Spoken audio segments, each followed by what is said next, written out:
Ladies and gentlemen, do I have some fantastic sex tips for you today? I'm here with the intimacy angel, Celine Remy, and we are going to go over a multi-part series for you guys, where each week we're going to be dropping the male and female perspectives on your most asked bedroom questions. So, Celine, maybe give my viewers a brief introduction to yourself.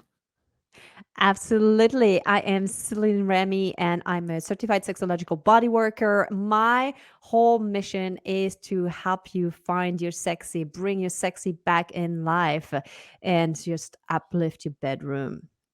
Fantastic. Let's get stuck into it.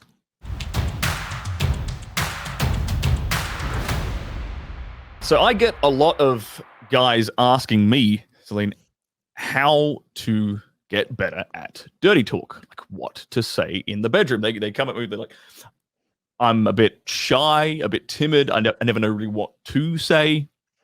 And I've got my tools and my pieces of advice that I give guys.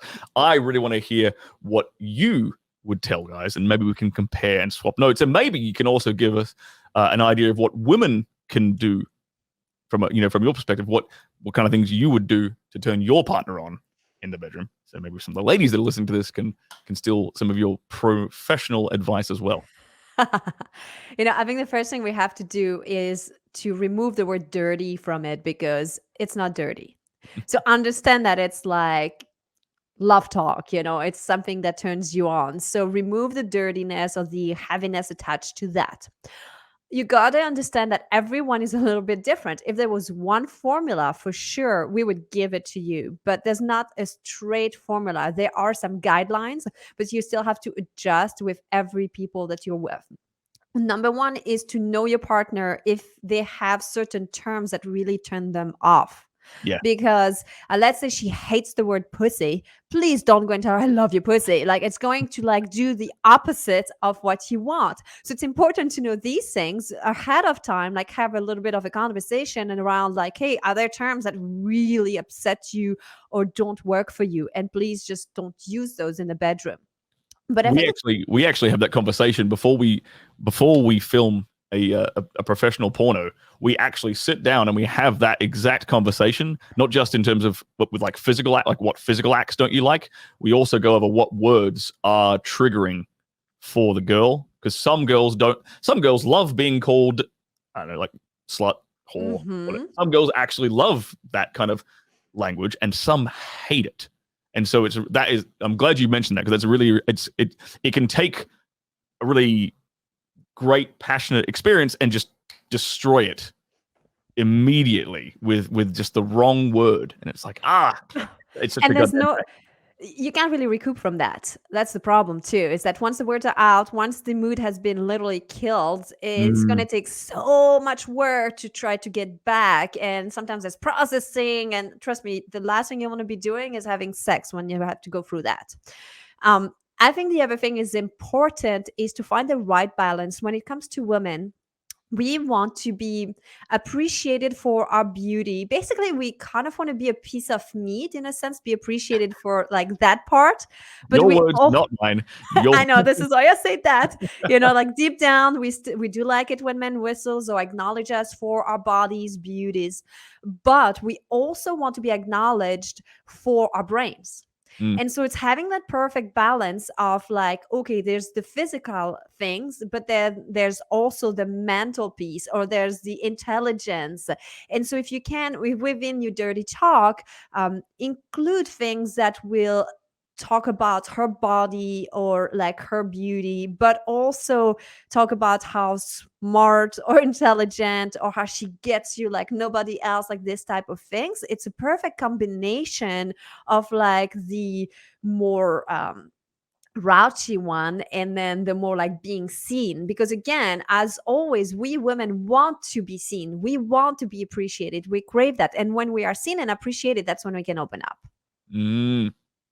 I like that.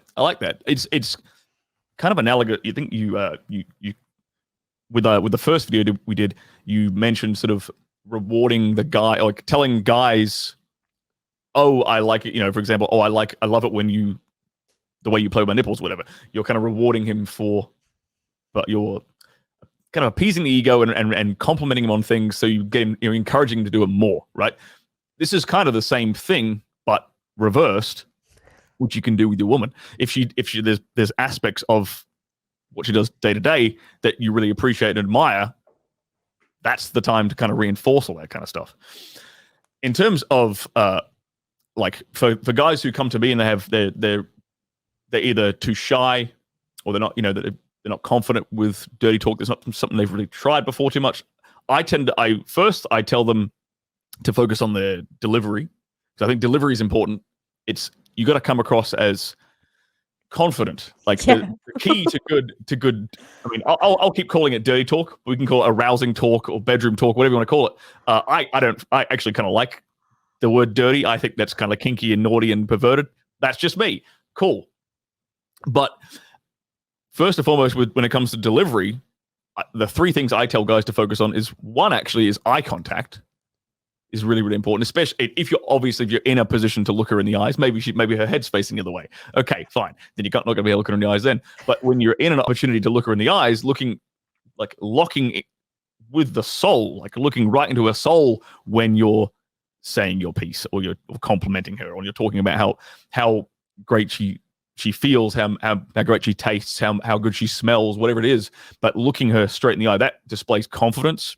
It's very attractive. It's a very sexy thing for women, from what I've heard, that like a guy rocking eye contact, unwavering, unflinching eye contact, really can take the same phrase, right? I'll give three different examples, and I'm going over these delivery techniques, right? Maybe I'm telling her, I love the way your pussy feels around my dick, right? Maybe that's just the phrase, right?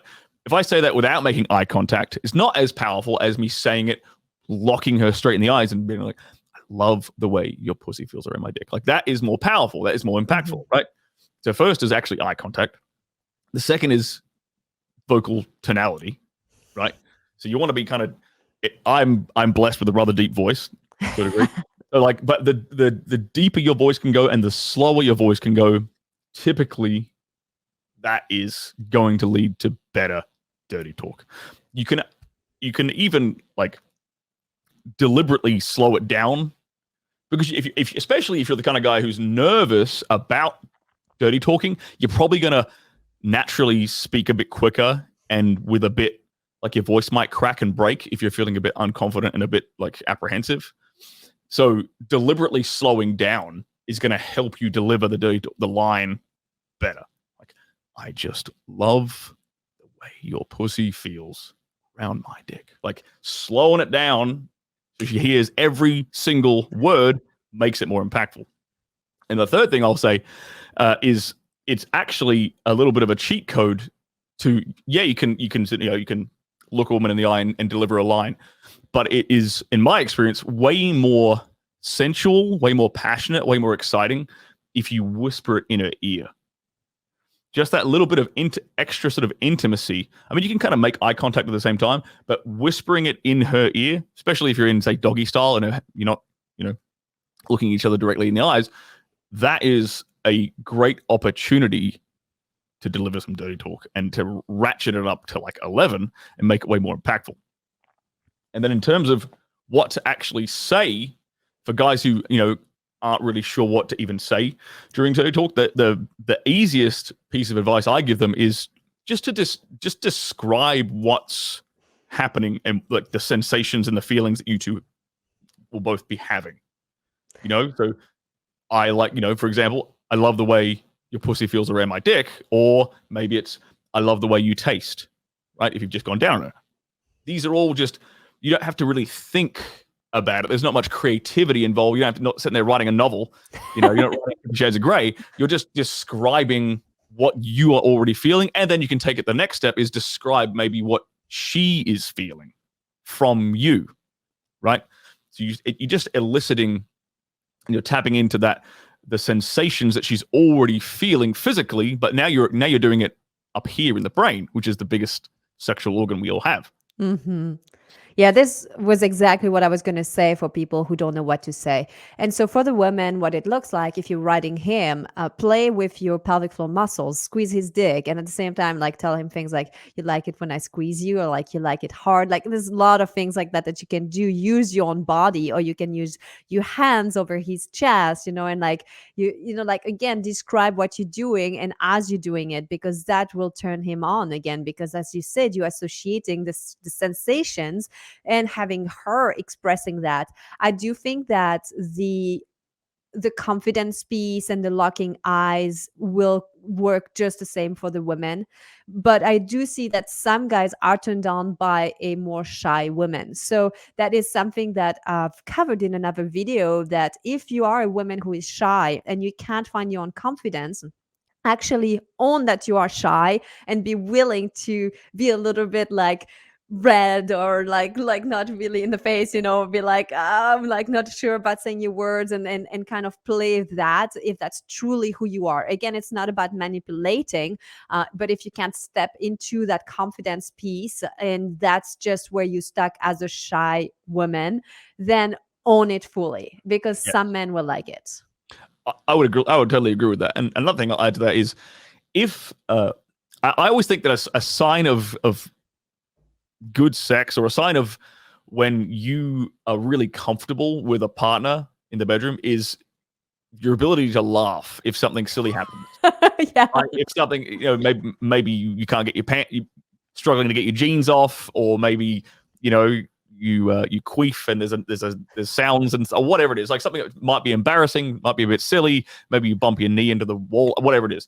The ability to just laugh that off and giggle with your partner in that situation is a great way of sort of diffusing that tension, and a great, like, that allows you to feel a lot more comfortable with each other, which actually makes it a better sexual experience, because you can trust each other more. You can open up to each other a bit more. I always think that's a really good sign of, like, if I'm having a great night with a woman and something stupid happens and we start giggling and laughing at it, I'm like, all right, this is fantastic. We're gonna have a great time together. I think people can get a bit too in their head, and as men and women both can get too sort of in their head and too self-conscious in the bedroom when it comes to what they say, what they do, how they look. And when you realize that everyone has these sort of insecurities for the most part, it's very liberating, I think. Yeah. Well, if you focus on creating connection, right? That's really what matters. And it doesn't matter if it's perfect, like connection over perfection. And this is really what makes the act much more enjoyable. And I think if you are somebody who's really shy or don't know or feels so insecure, go to a nude beach and just look at other people's naked body, because you're going to see that everybody's got some hair, everybody's got some cellulite, everybody's got, like, well, not too even breasts or a little bit of jiggly thing here. And it's going to make you feel so much better about yourself, so that you can get over it and just enjoy the body that you have. I agree with that. Yeah. Everyone has something that they're insecure about. There's no reason for you to walk around with that insecurity as well.